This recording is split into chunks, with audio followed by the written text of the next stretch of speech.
اللہ ہمارے مالک ہے۔ مالک کسے کہا جاتا ہے؟ آپ اپنے مکان کے مالک ہیں، اس کا مطلب یہ نہیں کہ آپ بھی مالک ہیں، آپ کا بھائی بھی مالک ہے، آپ کا بیٹا بھی مالک ہے، آپ کا دوست بھی مالک ہے، یہ مطلب نہیں۔ مطلب یہ ہے کہ آپ اپنے مکان کے اکیلے مالک ہیں، بلکہ ملکیت تو کہا ہی اسے جاتا ہے کہ تمام لوگوں کی ملکیت سے نکل کر ایک آدمی کی ملکیت میں جو چیز آ جائے اسے مملوکہ چیز کہا جاتا ہے، اور جو اس کا مالک بنے اسے مالک کہا جاتا ہے۔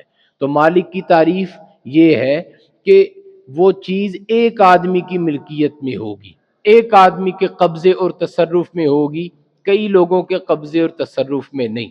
جب ہم نے یہ اقرار کر لیا کہ ہمارا مالک اللہ ہے، اس کا مطلب یہ ہے کہ ہمارے اوپر تصرف اور اختیار صرف اللہ کو ہے۔ کیوں؟ کیونکہ وہ ہمارا مالک ہے۔ اللہ کی مرضی اور منشا کے خلاف ہم کچھ نہیں کر سکتے۔ کیوں؟ کیونکہ ہم اپنی جان کے خود بھی مالک نہیں، اپنی جان کے خود بھی مالک نہیں، ہمارے والدین بھی مالک نہیں، ہمارے دوست بھی مالک نہیں، ہماری اولاد بھی مالک نہیں۔ ہماری جان اور ہمارے نفس کی مالک اگر ذات ہے تو وہ ذات اللہ کی ہے۔